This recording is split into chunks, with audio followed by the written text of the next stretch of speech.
여러분, 오늘 사연은 차 한 대에서 시작해 결혼이 끝난 이야기입니다. 제 이름은 윤하. 지금은 서류상 자유인이지만 불과 몇 달 전까지만 해도 항해동의 작은 오피스텔에서 남편 민준과 살았죠. 라디오 스튜디오 조명이 켜지면 마음이 차분해진다는데 저는 지금 반대로 심장이 더 요동칩니다. 왜냐고요? 한 남자의 민낯을 까보는 순간이 이렇게나 비릿할 줄 결혼 전엔 상상도 하지 못했으니까요. 저는 사랑만으로 결혼이 굴러가진 않는다고 믿었습니다. 존중, 배려, 그리고 우리라는 울타리. 그 세 가지가 버팀목이라 여겼죠. 그래서 처음엔 모든 갈등을 작은 오해라고 해석했고 민준을 변호하느라 제 마음을 갉아먹었습니다. 특히 친정 식구들과의 식사 자리에서요. 계산서가 테이블 위에 내려앉을 때마다 민준은 턱을 괴고 멀찍이 시선을 피했습니다. 처음 한두 번은 제가 웃으며 카드를 내밀었어요. 이번엔 내가. 그렇게 3번, 4번, 어느새 습관처럼 겉으로는 아무렇지 않은 척했지만 속은 조금씩 허물어졌습니다. 사위라면, 아니 배우자라면 한 번쯤 먼저 일어날 수 있잖아요. 장난처럼 다음번엔 당신이라고 흘리면 민주는 어김없이 미소 지었습니다. 아, 오늘은 아버님이 하고 싶으신가 보네. 말끝은 늘 예의 바른데 행동은 늘 뒷짐이었죠. 그 예의가 이상하게도 제 부모 앞에서만 발휘된다는 사실을 저는 꽤 뒤늦게 알아챘습니다. 아이러니하게도 우리 만남은 예의에서 시작됐습니다. 회사 근처 코발트 로스터스라는 카페. 퇴근길마다 같은 창가에 앉던 남자 민준. 제가 두고 간 펜을 조용히 챙겨 돌려주던 순간 그 사람의 낮은 목소리는 믿음을 닮아 있었어요. 자기 자랑 대신 제 말을 들어주는 태도, 늦은 밤 시험 준비를 하면 묵묵히 옆에서 책장을 넘겨주던 손길. 저는 그 사소한 다정함들을 평생으로 오해했습니다. 프러포즈 대신 약속이 먼저였죠. 장인 장모님께 든든한 사위가 되겠습니다. 부모님 앞에서 또렷하게 말하던 민준의 눈빛은 흔들림이 없었습니다. 그 말 한마디에 아버지는 흐뭇해하셨고 엄마는 손수장을 봐 근사한 저녁을 차려주셨어요. 저는 그날 말이 사람을 살린다고 믿었습니다. 그러니까 더 참담했죠. 결혼식 꽃이 시들기도 전에 말과 행동이 얼마나 멀어질 수 있는지 보게 되었으니까요. 첫금 가는 소리는 결혼 후 얼마 안 되어 들렸습니다. 친정과의 고깃집 식사. 민주는 분위기를 띄우며 깔깔 웃다가 정작 계산대가 불 켜지자 물만 홀짝였습니다. 아버지가 카드를 꺼내들자 저는 자리에서 벌떡 일어나 막았어요. 아버지, 오늘은 저희가. 그때 민준이 제 손목을 슬쩍 잡았습니다. 괜히 나서지 마. 큰어른이 계산하실 때가 있어. 그의 목소리는 낮고 표정은 진지했죠. 저는 그 말을 체면이라고 이해해 주려 했습니다. 한 번쯤은 그럴 수 있다고. 하지만 한 번쯤이 쌓이면 패턴이 됩니다. 명절, 동생의 예단상의 자리, 작은 기념일. 상황은 늘 같았어요. 민주는 뒤로 물러섰고 아버지는 앞으로 나섰습니다. 식당을 나오며 민준이 껄껄 웃으며 한 말은 제 귓불을 시리게 얼렸죠. 장인어른, 통이 크시네. 그때부터였어요. 제 자존심이 조용히, 그러나 꾸준히 무너지는 소리가 들리기 시작한 건 라디오라면 여기서 음악 한 곡 깔겠죠. 하지만 오늘은 음악 대신 사실 하나를 올립니다. 그날 밤 술 기운 오른 민준이 제게 내뱉은 문장. 제 결혼을 산산이 깬 단어. 여러분도 놀라실 겁니다. 나는? 그의 혀끝에 걸린 그 말, 저는 끝내 잊지 못합니다. 그날 거실 스탠드 불빛이 묵직하게 번지던 밤이었습니다. 민주는 넥타이를 느슨하게 풀더니 맥주캔을 칙 하고 땄죠. 저는 낮에 적어둔 가계부를 덮으며 조심스레 물었습니다. 오늘 저녁 아버지가 또 계산하셨어. 대답 대신 캐니 테이블에 텅 부딪혔습니다. 그리고 그 말이 터졌어요. 나는 나한테 도움되는 사람한테만 돈 써. 처가는 도움 안 되잖아. 문장 끝에 비웃음 한 조각이 붙어 있었습니다. 소파 틈에서 찬바람이 스며드는 느낌. 저는 그 웃음이 평생을 덮어씌운 포장지였다는 걸 그때 처음 알았습니다. 뭐라고? 되묻자 민주는 어깨를 으쓱이며 말을 보탰죠. 세상은 실속이야. 인맥이 돈이지. 장인어른이 좋아서 사주신다는데 굳이 나설 필요 있어. 그의 눈빛은 계산만 남아 있었고 사랑은 어디에도 없었습니다. 저는 입술을 깨물고 방으로 들어가 휴대폰의 녹음 버튼을 눌렀습니다. 라디오 진행자라면 이렇게 멘트했겠죠. 지금부터는 진심을 채집하는 시간입니다. 다음 날 아침 혹시나 했던 기대를 붙들고 다시 물었습니다. 어제 한 말 술김이었지? 민주는 커피를 한 모금 삼키고 태연히 답했어요. 기억나. 틀린 말도 아니잖아.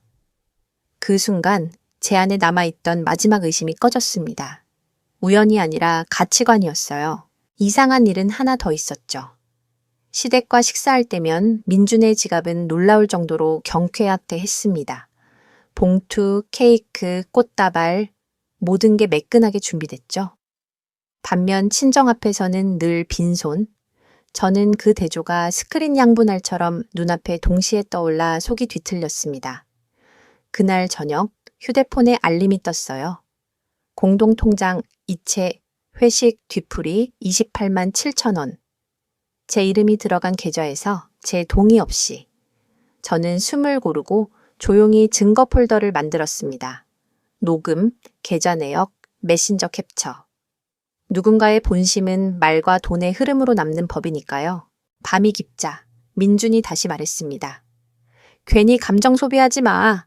어른들 앞에선 체면이 중요해. 저는 웃음이 나왔습니다. 맞아, 체면. 다만 그 체면이 누구의 체면인지 이제 정확히 보였어요.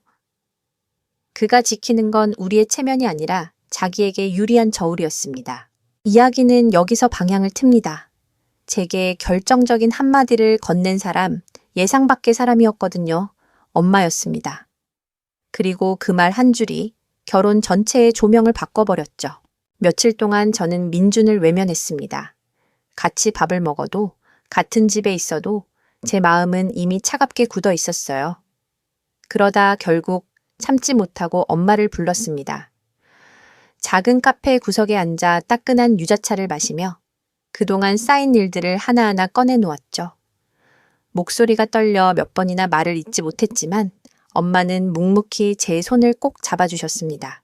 엄마, 민준이 친정이 자기한테 아무 도움이 안 되니까 굳이 돈 쓸 필요 없다고 했어. 술김에 한 소리인 줄 알았는데 맨정신에도 똑같이 말하더라. 말끝이 흐려지며 눈물이 떨어졌습니다. 엄마의 표정은 단단히 굳었고 눈가에는 분노와 슬픔이 함께 비쳤습니다. 잠시 침묵이 흐른 뒤 엄마가 무거운 목소리로 말했어요. 유나야, 사실은 내 남편한테 차 한 대 선물하려고 했었다. 순간 제 손이 얼어붙었습니다. 엄마는 이어서 말씀하셨죠. 둘이 자립하겠다고 고생하니 마음에 걸려서 좋은 조건으로 나온 차 계약까지 다 해뒀단다. 사위 체면도 세워주고 싶었고 그 말을 듣는 순간 제 안에서 치밀어 오르던 분노가 터져 나왔습니다. 저희 친정은 민준을 가족으로 대하려 애썼는데 민준은 오히려 계산기만 두드리며 우리를 무가치한 존재로 치부하고 있었으니까요. 저는 울음을 삼키며 고개를 저었습니다. 엄마, 그럴 필요 없어. 그 사람 받을 자격 없어. 엄마는 한숨을 내쉬며 고개를 끄덕였어요. 맞다. 내가 사람을 잘못 봤다. 그놈한테 차를 줄 이유는 없다. 계약 취소가 어렵다니 차가 나오면 팔아버려야지. 그때 제 머릿속에 불현듯 하나의 그림이 스쳤습니다. 아니, 팔지 말고 그 차를 나한테 달라. 그걸로 마지막 인생 수업을 시켜줄 수 있어. 엄마는 제 표정을 살피며 고개를 갸웃했지만 저는 이미 결심이 선 상태였습니다. 시간은 흘러 계약했던 차가 드디어 출고되는 날. 번쩍이는 외관이 햇빛을 반사하며 주차장에 서 있었습니다. 그 순간 제 머릿속 그림이 완성됐죠. 그리고 저는 민준이 퇴근할 무렵 차를 집 앞에 세워두었습니다. 멀리서 걸어오던 민준의 눈빛이 순식간에 커졌습니다. 와, 이 차 뭐야?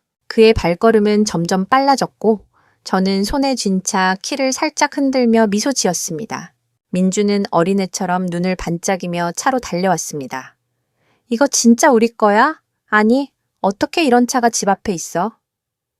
차창에 얼굴을 바짝 붙이고 바퀴를 두드리며 흥분을 감추지 못했죠. 저는 일부러 천천히 말했습니다. 엄마가 사위 체면 세워주려고 준비하신 거야. 민준 씨 좋아할 만한 모델로 특별히 골랐대. 그 순간 민준의 입꼬리가 귀까지 올라갔습니다. 진짜야? 와, 장모님이 날 이렇게 챙기실 줄이야. 드디어 인정받는구나. 그는 손을 내밀며 제 차 키를 잡아채려 했습니다. 하지만 저는 차분히 키를 움켜쥐고 미소만 지었습니다. 민주는 성급히 말했죠. 뭐 하는 거야? 빨리 줘봐. 이건 내 차잖아. 장모님이 사위 주려고 뽑으신 거라며. 그의 표정은 마치 당연히 받아야 할 보상을 기다리는 사람 같았습니다. 저는 깊은 숨을 들이쉬고 단호하게 말했습니다. 아니, 이건 내 차가 아니야. 원래는 사위한테 주려고 준비하신 게 맞지. 하지만 이제 우리 사이 끝낼 거니까 네가 받을 권리 없어. 순간 민준의 얼굴은 잿빛으로 변했습니다. 뭐? 끝내다니. 그 말 진심이야? 그의 목소리는 떨렸고 눈동자는 흔들렸습니다. 그래, 이미 엄마 아빠께 다 말씀드렸어. 우리 이혼한다고. 제 목소리는 낮았지만 확실했습니다. 민주는 그제야 제 말을 믿지 못하겠다는 듯 한 걸음 물러섰다가 다시 다가왔습니다. 장난이지? 그냥 홧김에 하는 소리잖아. 설마 진짜 이혼할 생각이야? 저는 눈을 똑바로 맞추며 말했습니다. 사람을 조건으로만 보는 네가 더 이상 남편일 수는 없어. 그리고 이 차 네가 탐낼 자격은 더더욱 없고 민주는 제 앞을 막아서며 차키를 빼앗으려 했습니다. 안 돼. 이건 내 거야. 장모님이 나 주려고 산 거잖아. 이혼은 이혼이고 차는 내 몫이야. 그 순간 저는 냉소가 터졌습니다. 그래? 그럼 네가 우리 집에 해준 게 뭔데? 결혼 전 쇼하듯 계산 몇 번 한 거? 아니면 내 부모님 앞에서 통 크시다고 빈정된 거? 민준의 얼굴이 붉게 달아올랐습니다. 그는 마지막 자존심이라도 붙잡으려는 듯 바지가랑이를 움켜쥐며 애원하기 시작했어요. 제발 다시 생각해. 차는 내게 줘. 이혼은 하지 말고 내가 잘할게. 그 순간 저는 차갑게 등을 돌렸습니다. 준비해둔 짐을 차 트렁크에 실으며 마음속으로 다짐했습니다. 오늘 이 차 앞에서 모든 걸 끝내겠다. 짐가방을 트렁크에 실자 민준이 다급히 제 팔을 붙잡았습니다. 그의 손끝이 떨리고 있었습니다. 유나, 왜 이렇게 극단적으로 나가? 우리 다시 시작할 수 있어. 이 차도 결혼도 다 새롭게 하면 되잖아. 저는 고개를 저었습니다. 민준 씨, 지금이라도 깨달아. 차 한 대에 그렇게 눈이 돌아서 매달릴 정도면 우리 사이가 얼마나 허약했는지 알겠지? 하지만 그는 제 말을 들으려 하지 않았습니다. 그래도 이건 내 권리야. 장모님이 분명 날 위해 뽑아주신 건데 네가 어떻게 마음대로 가져가. 이혼해도 절반은 내 거야. 목소리는 떨렸지만 욕심은 여전히 불타오르고 있었습니다. 저는 차갑게 쏘아붙였죠. 민준 씨, 그 차 계약금 낸 사람은 우리 엄마야. 받는 것도 결국 내 몫이지. 네가 뭘 했다고 절반을 주장해? 민준은 순간 입술을 깨물었지만 곧 억지를 부리듯 소리쳤습니다. 아니야. 결혼이라는 게 공동체잖아. 장모님이 사윈다까지 생각해서 준비하신 거라면 내 권리도 있는 거라고. 저는 그때 속으로 씁쓸한 웃음을 삼켰습니다.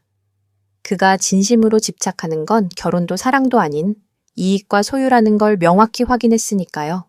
좋아. 네가 그렇게 따지고 싶으면 따져보자. 네가 우리 부모님께 해준 게 뭐 있지? 식사 자리에서 단 한 번이라도 계산한 적 있어? 따뜻한 선물 하나라도 한 적 있니? 민주는 대답하지 못하고 눈을 피했습니다. 그의 눈빛엔 분노와 두려움이 동시에 얽혀 있었죠. 저는 마지막 못을 박았습니다. 네가 그렇게 계산 좋아한다며? 좋아, 이혼할 때 다 계산하자.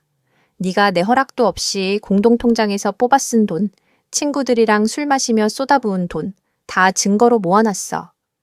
결국 네가 내게 빚진 쪽이야. 순간 민준의 얼굴은 하얗게 질렸습니다. 그는 더 이상 우기지 못한 채 차 문을 붙들며 구질구질하게 매달렸습니다. 윤아, 제발 가지 마. 내가 잘못했어. 내가 너무 욕심냈어. 하지만 제 마음은 이미 돌처럼 굳어 있었습니다. 차 시동을 켜자 엔진 소리가 낮게 울렸습니다. 마치 우리 결혼의 장례곡 같았죠. 백미러에 비친 민주는 무릎 꿇고 손을 내저으며 애원하고 있었지만 저는 그대로 엑셀을 밟았습니다. 그 순간 제 마음속에서도 결혼은 끝났습니다. 차를 몰고 친정집 앞에 도착했을 때 저는 이미 울음과 웃음 사이 어딘가에 있었습니다. 한편으로는 통쾌했지만 다른 한편으론 너무나 허탈했죠. 엄마는 현관 앞까지 나와 제 짐을 받아주셨습니다. 끝냈구나. 엄마의 목소리에는 안쓰러움과 안도감이 동시에 묻어 있었습니다. 저는 고개를 끄덕이며 겨우 한마디를 짜냈습니다. 응, 이제 다 끝났어. 그날 밤 침대에 누워 지난 5년의 기억을 곱씹었습니다. 처음 카페에서 민준을 만났을 때 사소한 배려 하나에도 가슴이 뛰던 순간 부모님 앞에서 책임감 있는 척하던 그 말투까지 전부 다 가짜 무대 위 연기였다는 걸 알게 되니 속이 쓰라렸습니다. 며칠 뒤 저는 변호사를 찾아갔습니다. 이혼 절차는 생각보다 차갑고 계산적이었어요. 남편이 공동통장에서 허락 없이 인출한 내역, 혹시 모아두신 증거 있습니까? 변호사의 질문에 저는 가방에서 두꺼운 파일을 꺼냈습니다. 계좌 내역, 카드 명세서, 그리고 무엇보다 중요한 녹취 파일, 술에 취해 내뱉은 민준에 도움되는 사람한테만 돈 쓴다는 말까지 고스란히 담겨 있었죠. 변호사는 고개를 끄덕이며 말했습니다. 충분합니다. 오히려 남편 쪽이 불리하겠군요. 법원에서도 명확히 볼 수밖에 없을 겁니다. 그 순간 제 가슴에 응어리졌던 돌덩이가 조금은 내려가는 듯 했습니다. 하지만 문제는 민준이었습니다. 그는 제가 이혼을 정말로 진행하리라고는 상상도 못한 듯 전화를 걸어와 울고불고 했습니다. 윤하, 내가 잘할게. 이번만 용서해줘. 차 때문이 아니야. 내가 그냥 순간 욕심부린 거야. 하지만 저는 이미 흔들리지 않았습니다. 오히려 그가 한마디 더 내뱉는 순간 제 선택이 옳았음을 확신했죠. 그래도 내 부모님보다는 내 인맥이 더 소중하잖아. 내가 어쩔 수 없었던 거라고.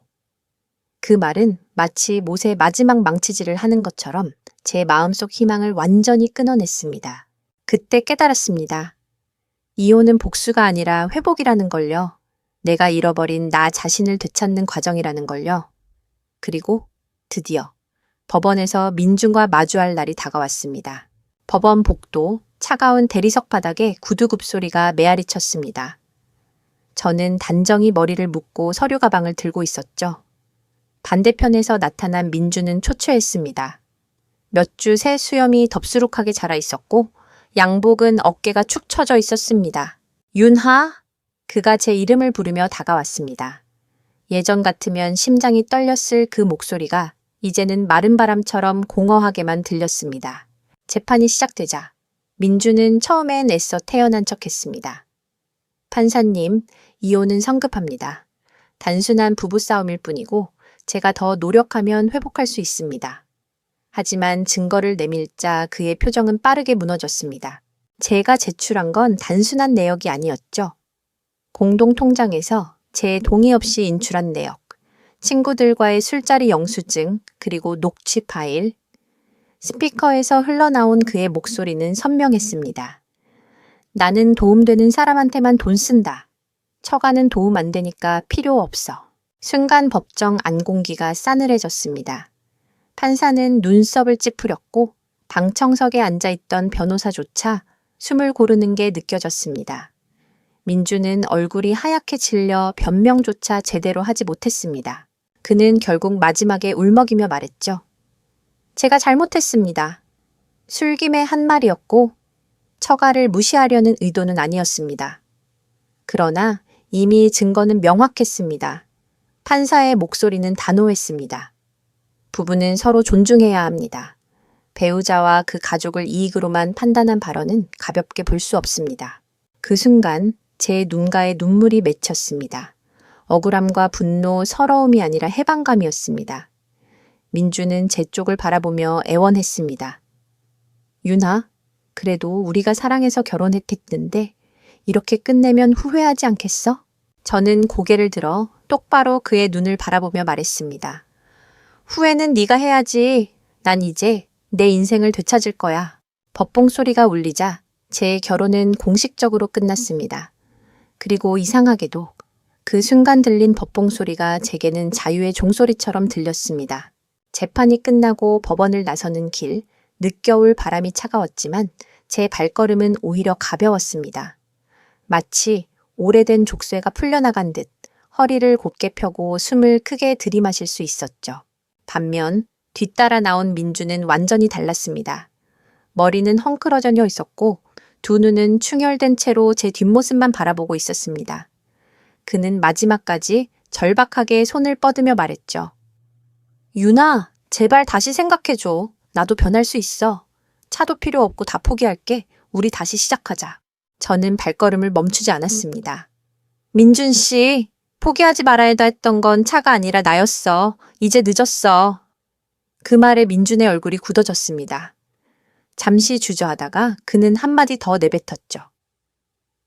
그래도 네가 이렇게 떠나면 난 정말 아무것도 없어. 그 순간 마음 한구석이 미묘하게 흔들렸습니다. 하지만 그건 연민이지 사랑이 아니었습니다. 그동안 제가 받아온 상처와 모욕을 생각하자 다시는 돌아갈 수 없음을 뼈저리게 느꼈습니다. 집에 돌아오자 엄마가 두 팔 벌려 저를 맞아주셨습니다. 저는 그 품에 안겨 한참을 울었습니다. 이번엔 절망의 눈물이 아니었습니다. 억눌려 있던 감정이 터져나오는 해방의 울음이었죠.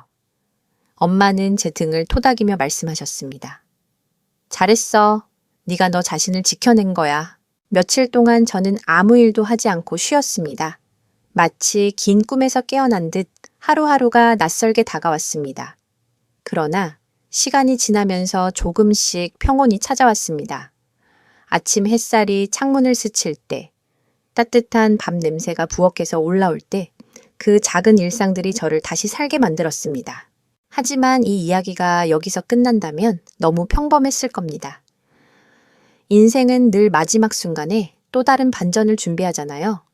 제가 예상하지 못한 진실 하나가 남아 있었거든요. 그것은 바로 민준이 제게 숨겨왔던 또 다른 비밀이었습니다. 민준과 완전히 갈라섰다고 생각했던 그때 뜻밖의 전화 한 통이 걸려왔습니다. 발신자는 민준의 직장 동료였습니다. 망설이다가 받은 순간 수화기 너머에서 낮고 조심스러운 목소리가 흘러나왔습니다. 윤아 씨, 사실 이 얘기를 해야 할지 말아야 할지 고민했는데 그냥 알고 계셔야 할 것 같아서요. 심장이 순간 철렁 내려앉았습니다. 그리고 이어진 말. 민준 씨가 회사에서도 똑같이 행동했어요. 상사에게만 잘 보이고 실속 있는 인간관계만 챙겼죠. 뒷담화도 자주 했고요. 사실 저희 사이에선 별명도 있었어요. 개상이 인간이라고. 그 한마디에 제 머릿속에 있던 퍼즐 조각이 맞춰지는 기분이었습니다. 집에서 보이던 태도가 밖에서도 그대로였던 거죠. 동료는 잠시 머뭇거리다가 덧붙였습니다. 그리고 민준 씨가 결혼 생활 얘기도 종종 했어요. 솔직히 듣기 불편했는데 처가댁은 돈 될 일이 없으니 굳이 잘할 필요 없다고 노골적으로 말하더라고요. 그걸 듣고 저희도 혀를 찼습니다. 저는 입술을 깨물며 전화를 끊었습니다. 차갑게 흘러내리는 분노와 함께 이상하게도 안도감이 밀려왔습니다. 내가 잘못 본 게 아니었구나. 내가 예민했던 게 아니었어. 그날 밤 저는 침대에 앉아 일기를 썼습니다. 글씨는 울컥거려 삐뚤빼뚤했지만 분명하게 적었습니다. 사람을 조건으로 저울질하는 인생. 그건 결국 스스로를 고립시키는 길이다. 다음 날 저는 변호사 사무실에 들러 추가 증거들을 제출했습니다. 이미 이혼은 확정됐지만 위자료와 재산 분할 문제에서 확실히 제 목소리를 내고 싶었거든요. 변호사는 차분히 말했습니다. 윤아 씨, 걱정 마세요. 남편 쪽이 불리한 증거가 너무 많습니다. 이번 판결은 충분히 유리할 겁니다. 집으로 돌아오는 길, 저는 문득 웃음이 나왔습니다. 예전 같으면 절망에 빠졌을 텐데 이제는 제 인생을 스스로 지킬 힘이 생긴 것 같았거든요. 하지만 모든 게 깔끔히 끝난 줄 알았던 그 시점, 민준이 마지막 발악을 준비하고 있다는 소식을 듣게 됩니다. 며칠 뒤 변호사에게서 급히 연락이 왔습니다. 유나 씨, 남편 쪽에서 이상한 서류를 제출했습니다. 뭔가 조작된 흔적이 보여요. 순간 등골이 서늘해졌습니다. 변호사는 서류를 제게 보여주었습니다. 거기엔 마치 제가 공동통장을 독단적으로 쓴 것처럼 조작된 내역이 들어 있었습니다. 날짜와 금액이 교묘하게 바뀌어 있었죠. 민준이 마지막까지 체면을 지키려는 몸부림을 친 겁니다. 저는 피식 웃음이 나왔습니다. 역시 끝까지 계산적이네. 그래도 허술해. 왜냐하면 저는 이미 모든 계좌 내역을 원본으로 확보해둔 상태였거든요. 조작된 서류와 원본을 나란히 놓자 차이는 명확했습니다. 변호사는 고개를 끄덕이며 말했죠. 이 정도면 오히려 남편 쪽이 위증으로 불리하게 작용할 겁니다. 며칠 뒤 법원에서 다시 마주한 민주는 초조한 눈빛이 역력했습니다. 그는 억지 미소를 지으며 제게 속삭였죠. 유나, 우리 그냥 합의하자. 너도 힘들잖아. 차도 나눠 갖고 서로 오해한 거 없던 걸로 하고. 저는 차갑게 대꾸했습니다. 민준 씨, 내가 힘든 건 당신 때문이야. 합의? 이제 와서 무슨 미련이 남았다고? 재판이 이어졌고 결국 조작 서류는 거짓으로 판명났습니다. 판사의 목소리가 다시 한번 울렸습니다. 남편 측의 주장은 신빙성이 없습니다. 오히려 고의적 조작으로 보입니다. 그 순간 민주는 의자에 주저앉으며 두 손으로 얼굴을 감쌌습니다. 저는 그 모습을 차분히 바라봤습니다. 더 이상 눈물이 나오지 않았습니다. 오히려 마음속이 점점 투명해지는 것 같았죠. 재판을 마치고 나오는 길, 제 발걸음은 무겁지 않았습니다. 그제야 진짜로 자유로워졌음을 느꼈습니다. 하지만 인생은 참 묘합니다. 끝났다고 생각하면 꼭 예상치 못한 갈림길이 기다리고 있거든요. 그리고 그 갈림길은 뜻밖에도 제 친정 어머니가 건네신 한마디에서 시작됐습니다. 재판이 끝나고 집에 돌아온 날 엄마가 저를 불러 앉히셨습니다. 따뜻한 차 향기가 방 안에 번지는 가운데 엄마의 눈빛은 묘하게 결연해 보였습니다. 유나야, 사실은 네가 모르는 게 하나 더 있어. 저는 순간 긴장했습니다. 엄마는 잠시 뜸을 들이다가 말을 이었습니다. 내 아빠랑 나 결혼 초기에 네가 힘들까봐 민준이에게 도움을 제안한 적이 있었어. 대출금 일부를 갚아주겠다고 했지. 그런데 그때 뭐라고 했는지. 아니? 제 눈이 커졌습니다. 엄마는 씁쓸하게 웃으며 말했습니다. 그 인간이 그러더라. 장모님, 굳이 그러실 필요 없어요. 어차피 저는 득되는 쪽으로 알아서 살 거라 걱정 마세요. 그때는 그냥 허세인 줄 알았는데 내 얘기 듣고 나니 다 계산된 말이었구나 싶더라. 그 말에 제 속이 울컥 끓어올랐습니다. 민주는 결혼 초반부터 이미 우리 가족을 철저히 이익 없음으로 분류해 두고 있었던 겁니다. 저는 한숨을 내쉬며 중얼거렸습니다. 엄마, 나 참 바보였네. 그런 신호를 못 보고. 엄마는 제 손을 잡으며 고개를 저었습니다. 바보가 아니야. 사랑하는 사람을 믿은 거지. 그게 잘못은 아니야. 그 말에 저는 눈물이 핑 돌았습니다. 그동안 스스로를 탓하며 얼마나 가슴을 쳤던지 그 한마디가 무너져 있던 제 마음을 조금은 일으켜 세워주었습니다. 그날 밤 저는 결심했습니다. 앞으로는 어떤 관계에서도 제 자신을 소홀히 하지 않겠다고. 사랑이든 우정이든 조건이 아니라 진심으로 이어지는 관계만 곁에 두겠다고요. 하지만 인생은 그렇게 쉽게 정리되지 않았습니다. 며칠 뒤 민준이 마지막으로 저를 찾아온 겁니다. 밤늦게 현관 앞에서 그가 떨리는 목소리로 제 이름을 부르는 소리가 들려왔습니다. 유나, 잠깐만 얘기 좀 하자. 마지막으로 할 말이 있어. 그 목소리에 담긴 기묘한 떨림이 왠지 모르게 또 다른 폭풍을 예고하는 듯 했습니다. 현관문을 두드리는 소리는 초조하게 빨라졌습니다. 저는 망설이다가 결국 문을 열었습니다. 거기 서 있던 민주는 예전의 깔끔한 모습과는 전혀 달랐습니다. 초췌한 얼굴, 다 풀린 넥타이, 그리고 눈동자에는 불안이 가득했습니다. 유나, 제발 마지막 기회만 줘. 나 이제 다 내려놨어. 술도 끊었고 사람들한테도 잘못했다고 다 사과했어. 그의 목소리는 간절했지만 저는 쉽게 흔들리지 않았습니다. 민준 씨, 그 말 너무 늦었어. 진심이라면 왜 예전엔 보여주지 못했어? 민주는 제 앞에 무릎을 꿇으며 울먹였습니다. 차 때문이 아니야. 진짜야. 그때는 내가 어리석었어. 이제야 네가 얼마나 소중했는지 알았어. 순간 제 가슴 어딘가가 미묘하게 흔들렸습니다. 하지만 그때 제 뇌리를 스친 건 지난날 민준이 했던 수많은 말과 행동들이었습니다. 나는 도움되는 사람한테만 돈 써. 처가는 나한테 무슨 이득이 있어? 그 말들은 칼날처럼 선명히 박혀 있었죠. 민준 씨, 지금 와서 울어도 달라지는 건 없어. 상처는 이미 깊게 남았어. 그리고 그건 단순한 실수가 아니라 당신의 본심이었어. 그는 고개를 떨구며 흐느꼈습니다. 그래도 마지막으로 밥 한 끼만 같이 먹자. 그 뒤엔 정말 안 찾아올게. 약속할게. 저는 잠시 망설이다가 대답했습니다. 좋아. 마지막으로.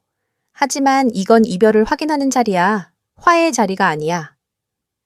그 말에 민주는 고개를 끄덕였습니다. 눈빛 속에는 여전히 미련이 번지고 있었지만 저는 단단히 마음을 붙잡았습니다.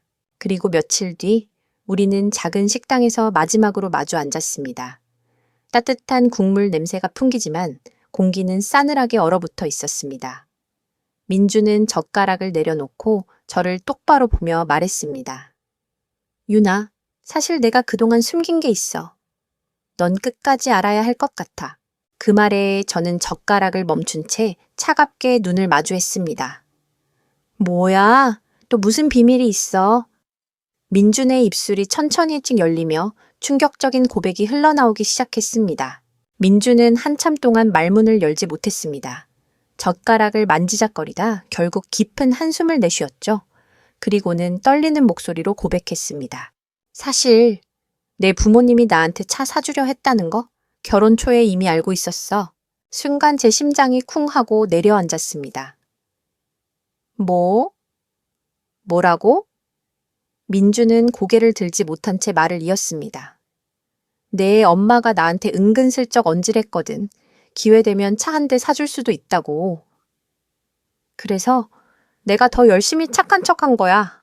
처음부터 계산한 거였어. 그 말에 제 눈앞이 핑 돌았습니다. 제가 혹시나 진심이었을지도 모른다고 붙들던 마지막 불씨마저녁 꺼져버리는 순간이었죠. 그러니까 처음부터 연기였다는 거야? 부모님 앞에서 멋진 사위인 척한 것도 든든한 척한 것도? 민주는 손으로 얼굴을 감싸며 고개를 끄덕였습니다. 그땐 진짜 그게 현명하다고 생각했어. 잘 보여야 얻는 게 많을 거라고. 근데 결과적으로 다 망친 거지. 제 손이 덜덜 떨렸습니다. 속에서 뭔가 뜨겁게 치밀어 올랐습니다. 넌 사람의 진심을 거래처럼 취급한 거야. 우리 가족을, 나까지도. 민주는 눈가에 눈물을 맺으며 중얼거렸습니다. 그래도 너한테만은 진심이었어. 시간이 지나면서 깨달았어. 근데 그때는 이미 늦었더라. 저는 차갑게 웃었습니다. 진심? 내 진심이란 게 결국 차 한 대에서 시작된 거잖아. 네가 지금 울고 있는 것도 잃어버린 게 사랑이 아니라 기회라서 그런 거 아니야? 그는 아무 대답도 하지 못했습니다. 그저 고개를 떨군 채 손등 위에 떨어지는 눈물만 바라보고 있었죠. 그 순간 저는 확실히 알았습니다. 이 사람은 끝까지 바뀌지 않는다는 걸. 그리고 나 역시 단 1%의 미련도 남기지 않고 떠날 수 있다는 걸요. 마지막 식사는 그렇게 무겁게 흘러갔습니다. 국물은 식어갔고 젓가락 소리조차 들리지 않았습니다. 오직 우리 사이에 남은 건 돌이킬 수 없는 냉랭한 진실뿐이었습니다. 식당 밖으로 나오자 밤 공기가 차갑게 얼굴을 스쳤습니다. 가로등 불빛 아래 민주는 잔뜩 웅크린 채 저를 바라봤습니다. 유나, 그래도 마지막으로 부탁 하나만 해도 돼? 저는 발걸음을 멈추고 고개를 돌렸습니다. 무슨 부탁인데? 그는 잠시 망설이다가 말했습니다. 내 부모님께 차 얘기는 하지 말아줘. 내가 처음부터 계산해서 행동했다는 거. 그분들이 알면 너무 실망하실 테니까. 그 말에 저는 씁쓸한 웃음을 지었습니다. 민준 씨, 이미 다 아셔. 엄마가 모든 걸 눈치채고 있었어. 그래서 차를 아예 나한테 넘겨주신 거야. 당신 같은 사람한테는 줄 자격이 없다고. 민준의 눈이 크게 흔들렸습니다. 뭐라고? 장모님이 이미 다 알고 있었다고? 저는 고개를 끄덕이며 단호히 말했습니다. 그래, 처음부터 끝까지. 당신의 연기, 부모님은 이미 꿰뚫고 계셨던 거야. 그 말이 떨어지자 민주는 마치 세상이 무너진 듯 두 손으로 얼굴을 감쌌습니다. 그리고 길가에 주저앉아 중얼거렸습니다. 나는 왜 이렇게 바보 같았을까? 왜 그렇게 돈과 이익만 좇았을까? 저는 잠시 그를 내려다보다가 다시 걸음을 옮겼습니다. 뒤에서 흐느끼는 소리가 들려왔지만 더 이상 제 마음을 흔들 수 없었습니다. 그날 이후 민주는 정말로 제 앞에 나타나지 않았습니다. 연락도 메시지도 없었죠.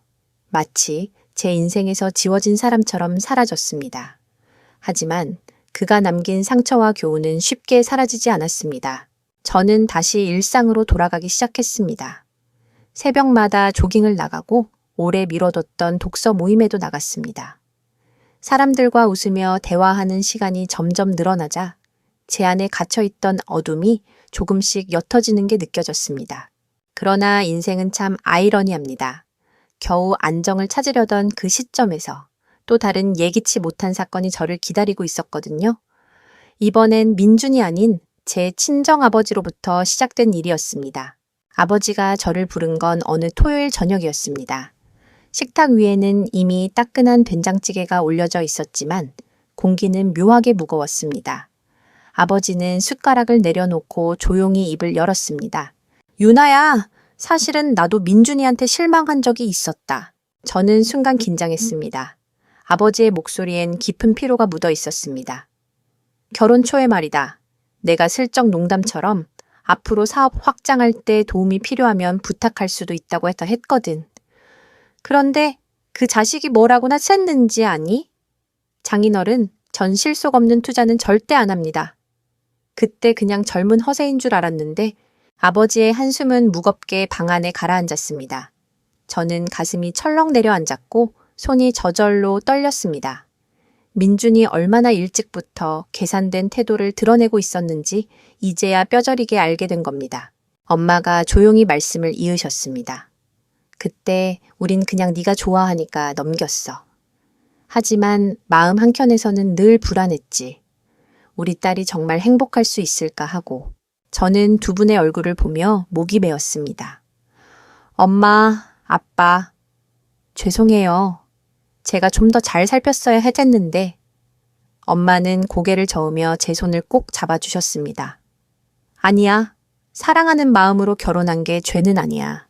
다만 이제는 네 자신을 더 지키라는 뜻이겠지. 그 말에 저는 눈물이 핑 돌았습니다. 가족의 믿음과 사랑이 없었다면 아마도 저는 아직도 그 거짓 연극 속에서 버티고 있었을지도 모릅니다. 그날 밤 방에 누워 창밖 불빛을 바라보며 다짐했습니다.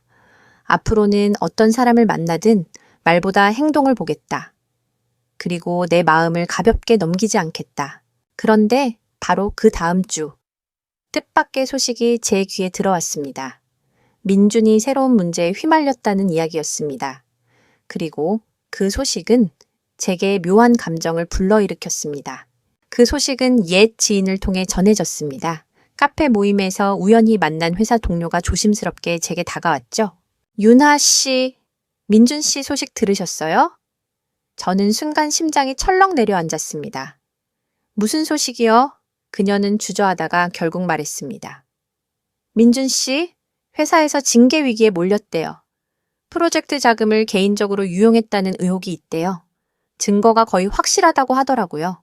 그 말을 듣는 순간 제 안에서 묘한 감정이 치밀어 올랐습니다.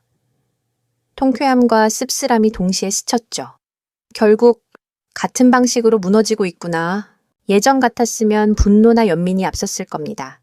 하지만 이제는 감정이 소용돌이치기보다는 차갑게 정리되는 기분이었습니다. 그는 결국 자신이 뿌린 씨앗대로 거둔 거니까요. 집으로 돌아오는 길, 바람이 차가웠지만 제 걸음은 단단했습니다. 창문에 비친 제 얼굴은 예전보다 훨씬 강해져 있었죠. 그날 밤 저는 오래간만에 일기를 꺼냈습니다. 사람을 조건으로만 바라보면 결국 자신도 조건으로 버려진다. 민준의 삶이 그 증거다. 그런데 이상하게도 이 소식을 들은 뒤 마음 한켠에서 묘한 자유가 피어올랐습니다. 마치 이제야 진짜로 과거의 그림자를 벗어난 것 같은 기분이었죠.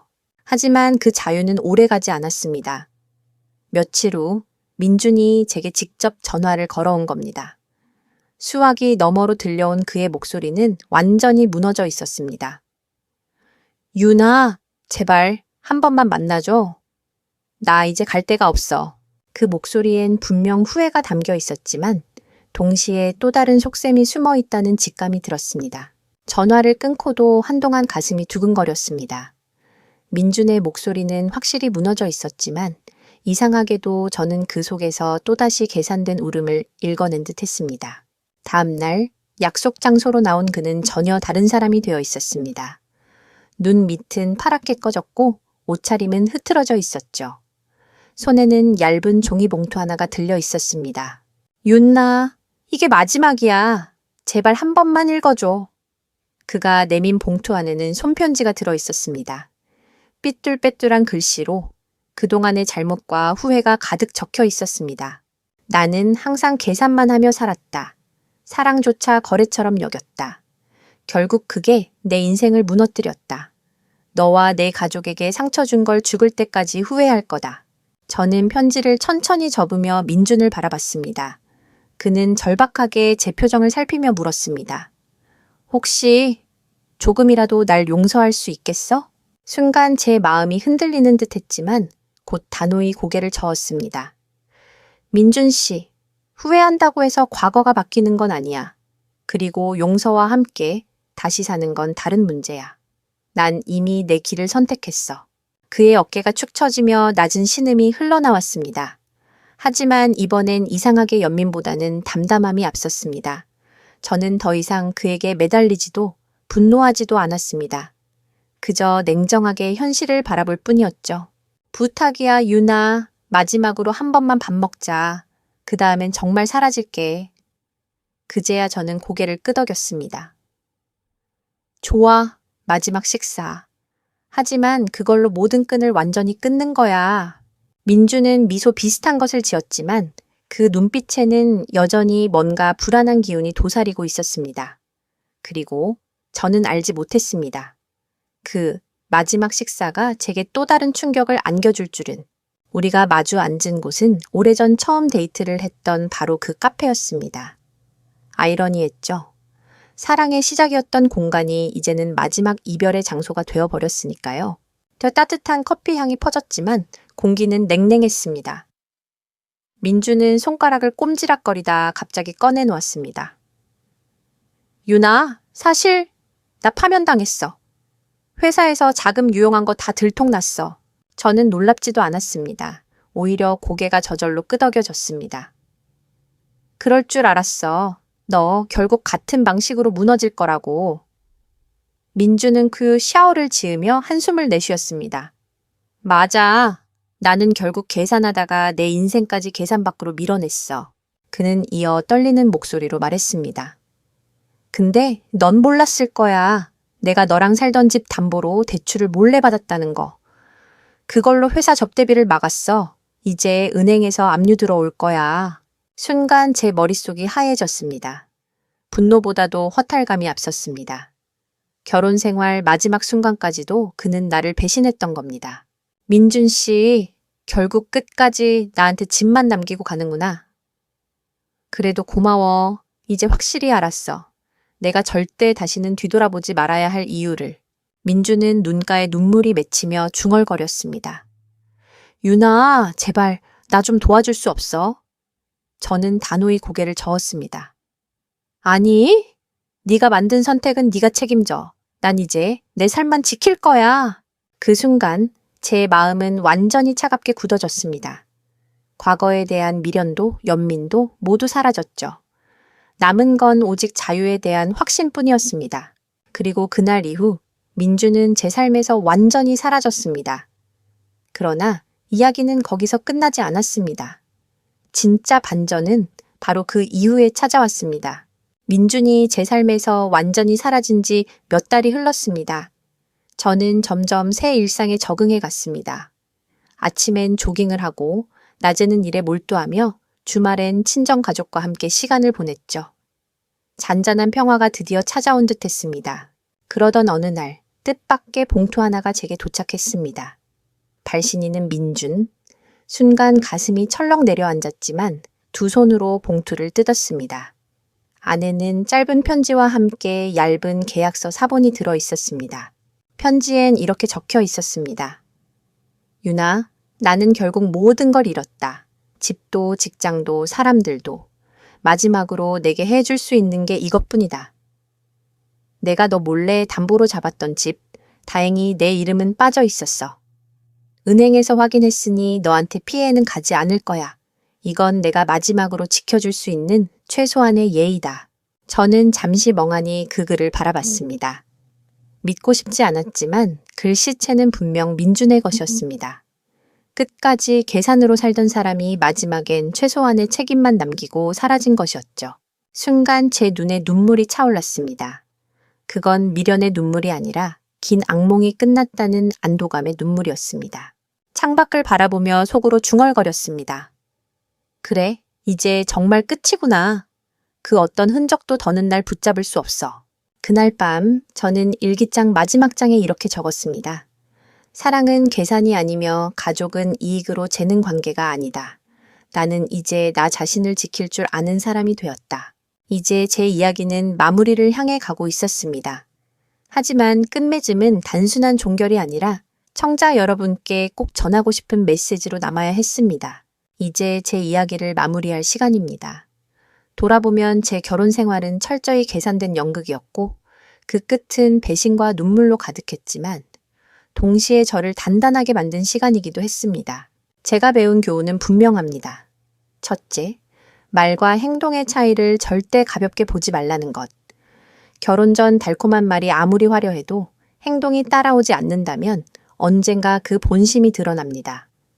둘째, 사랑은 거래가 아니다는 것. 가족은 이익을 주고받는 관계가 아니라 서로를 존중하고 지켜주는 존재여야 합니다. 셋째, 나 자신을 지켜야 한다는 것. 아무리 사랑한다는 이유로 스스로를 잃어버린다면 결국 남는 건 상처뿐입니다. 청취자 여러분, 혹시 지금 비슷한 상황에서 마음이 흔들리고 계신가요? 그렇다면 꼭 제 말을 기억해 주세요. 사랑이라는 이름 아래에서 존중받지 못한다면 그건 더 이상 사랑이 아닙니다. 저는 이제 자유롭습니다. 더 이상 누군가의 계산 속에 갇혀 있지 않고 제 삶을 제 방식대로 살아갈 수 있습니다. 그리고 제 곁에는 언제나 저를 믿고 지켜주는 가족이 있기에 두렵지 않습니다. 이 이야기를 끝까지 들어주신 여러분, 감사합니다. 혹시 사연이 공감되거나 하고 싶은 말씀이 있으시다면 댓글로 남겨주세요. 공유와 구독도 잊지 말아주시고요. 여러분의 이야기가 또 다른 누군가를 위로할 수 있으니까요.